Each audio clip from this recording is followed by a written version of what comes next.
Agora, no mês de agosto, a atriz Larissa Manoela e suas empresas estiveram em muitas notícias. Várias dúvidas surgiram com relação ao rompimento da Larissa com seus pais e com relação à eficácia e serventia do sistema de holding familiar. Eu sou Ariane Leal, especialista em holding familiar, e vou falar sobre isso. Eu não vou focar aqui em fazer comentários sobre os desentendimentos e vínculos entre a Larissa e os seus pais. O meu foco será analisar a situação das empresas e da holding familiar que foi criada. Primeiro é necessário ser feito um resumo cronológico das 3 empresas envolvidas no caso. A Larissa iniciou sua carreira artística com aproximadamente 4 anos de idade. Na época, seus pais gerenciavam sua carreira. E só quando o artista estava com seus 13 anos é que foi criada a primeira empresa, chamada Dalari, para gerir a carreira da atriz. Nessa empresa é onde ficou concentrada a maior parte do patrimônio adquirido ao longo da vida profissional da atriz.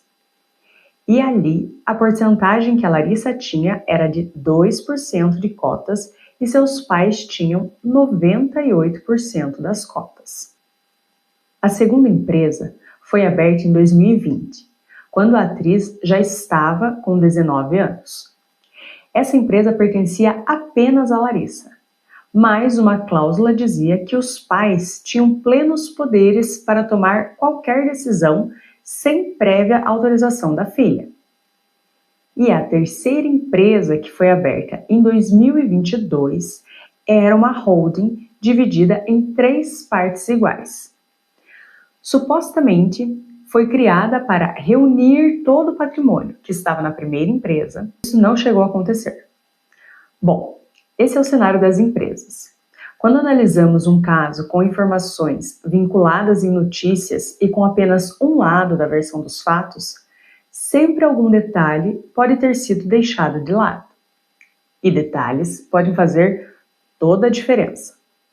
Mas partindo do que foi vinculado publicamente, o que se entende é que durante os primeiros anos da carreira da filha, os pais gerenciaram sua carreira.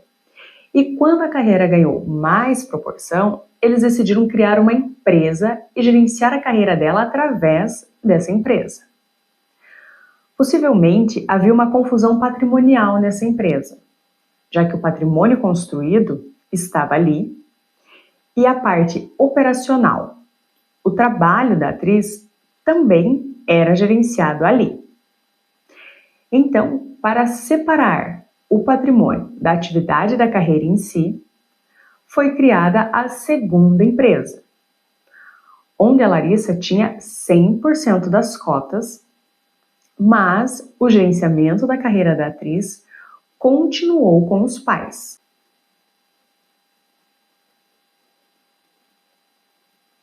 E depois, aparentemente, o intuito da criação da holding, que teria sua divisão em partes iguais, parecia ser o de englobar e gerenciar as outras 2 empresas, onde ficaria separado o patrimônio e a atividade operacional. Mas, com os desentendimentos que ocorreram, essa ideia não foi para frente. E agora, respondendo à pergunta, qual foi o erro na montagem das empresas ou por que a holding não teve eficácia nessa situação? Ou ainda, foi um erro fazer a holding? Bom, é preciso entender o seguinte. Ao analisar o que temos de informação, não existe problema nenhum na estrutura das empresas. A primeira empresa, onde a atriz detinha apenas 2% das cotas, foi criada quando ela ainda era menor de idade. Então, teoricamente, isso impediria possíveis travas e burocracias que ter um menor em uma empresa envolveria. Aí a segunda empresa também foi criada de maneira correta. O intuito de separação do patrimônio e atividade operacional da atriz era necessário para desvincular uma confusão patrimonial na empresa.